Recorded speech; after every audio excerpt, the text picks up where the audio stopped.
अब चंद्रयान-3 चांद का चक्कर न लगाकर शॉर्टकट अपनाकर सीधे चांद की जमीन पर उतर जाए। इतने पापड़ बेलने की क्या जरूरत है? जब चांद यहाँ से नजर आता है तो यहाँ से देख लो।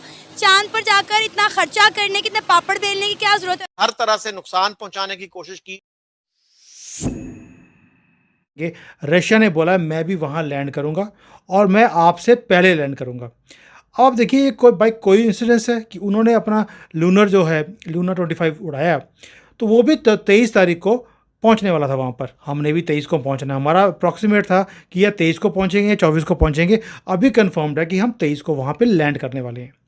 रशिया भी वहाँ पर 23 को लैंड करने वाला था, लेकिन उसने क्या कर दिया, अब उसने उसको प्रीपोन कर दिया कि वो 23 को नहीं 21 को लैंड करेगा और हमें हराएगा।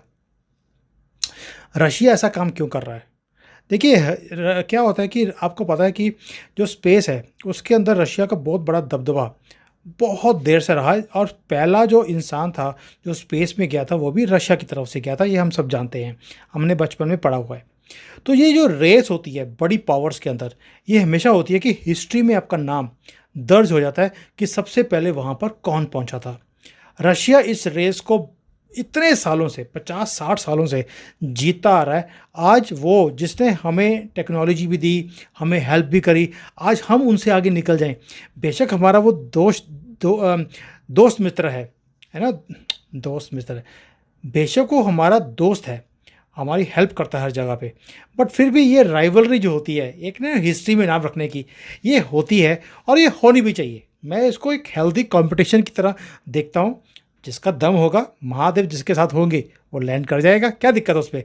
ये कौन सा कोई वॉर हो रहा है? It's just a competition. But हमारे लिए ये है गर्व की बात है कि हम साउथ पोल पर पहुंचने की सेकंड अटेम्प्ट कर रहे हैं, और मुझे पूरी उम्मीद है इस बार हम पहुंचेंगे भी और हम जीतेंगे भी। तो दोस्तों देखते हैं ये कॉम्पिटिशन कौन जीतता है।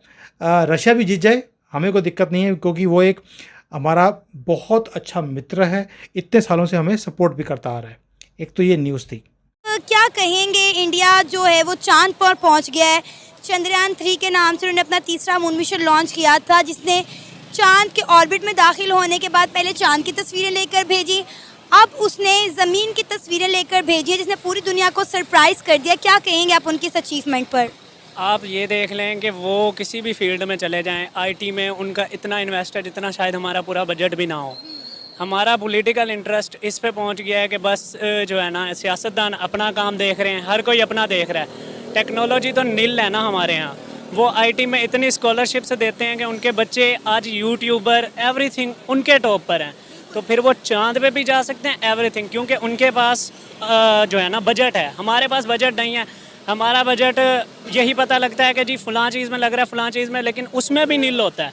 तो फिर टेक्नोलॉजी में जब हम इन्वेस्ट ही नहीं करेंगे तो फिर हमारे लोग इस बारे में सोचेंगे ही नहीं। आप ये देख लो, हमारे मुल्क में अगर कोई टेक्नोलॉजी में इम्प्रूवमेंट लाता है, उस पर कोई फतवा लगा देता है, कोई क्या कर देता है, वो फिर चुप और पीछे हो जाते हैं। और क्या कर सकते हैं? सर ये तो बड़े मुझे अफसोस के साथ कहना पड़ता है कि जो बजट हमारे जिस सेक्टर के लिए दिया जाता है वो उस पर लगता ही नहीं है। जैसा आपने अभी कहा कि हमारे यहाँ पर बजट की बहुत बड़ी कमी है, और क्योंकि हमारे जो मिनिस्टर आते हैं वो पहले अपनी जेबें भरते हैं, फिर अपने मुतलका सेक्टर पर लगाते हैं। अब देख लें हमारे साइंस और टेक्नोलॉजी के मिनिस्टर फवाद चौधरी ने, जब उन्हें पता चला कि इंडिया चांद पर पहुंच गया, उन्होंने 615 करोड़ का खर्चा किया है, तो उन्होंने कहा जी इतने पापड़ बेलने की क्या ज़रूरत है? जब चांद यहाँ से नज़र आता है तो यहाँ से देख लो। चांद पर जाकर इतना खर्चा करने की, इतने पापड़ बेलने की क्या ज़रूरत है? और आज देखें, उनको पता ही नहीं है कि भाई चांद पर जाने के फ़ायदे क्या हैं। ये बिल्कुल, आप ये देखें ना, उनका कंट्री जो है ना फिर रिप्रेजेंट होता है बाहर के मुल्कों में, यूरोपियन कंट्रीज़ में, एवरी जगह वो जो है ना रिप्रेजेंट होता है। इससे हमारा स्टेटस अप होता है। लेकिन हम ये देखते हैं 615 करोड़ जो हमने वहाँ लगाने हैं वो हम कहीं और लगा लें, लेकिन जो कि हम वहाँ को कहीं और भी नहीं लगाएंगे। ना ही हम टेक्नोलॉजी को वो जो है ना अप्रूव कर रहे हैं ना कुछ। यहाँ से हर शोरूम, हर गाड़ी की प्रोडक्शन बंद हो चुकी है, क्योंकि हमारे हालात ठीक नहीं है। हमारे हालात देखकर जो गाड़ी, ये अभी आल्टो आपके सामने ही खड़ी है, ये 14 लाख कुछ की थी। अब आप इसका रेट देख लें तो ये 26-27 पता नहीं कहाँ कहाँ पहुँच गई है। और ऑन भी चल रहा है, इस पे ऑन भी चल रहा है। बिल्कुल ऐसे ही है। गाड़ियाँ अगर दे भी देते हैं ऑर्डर तो पता यही लगता है कोई 5 महीने बाद आ रही है, 6 महीने बाद आ रही है। कोई समझ नहीं आ रही मुल्क कहाँ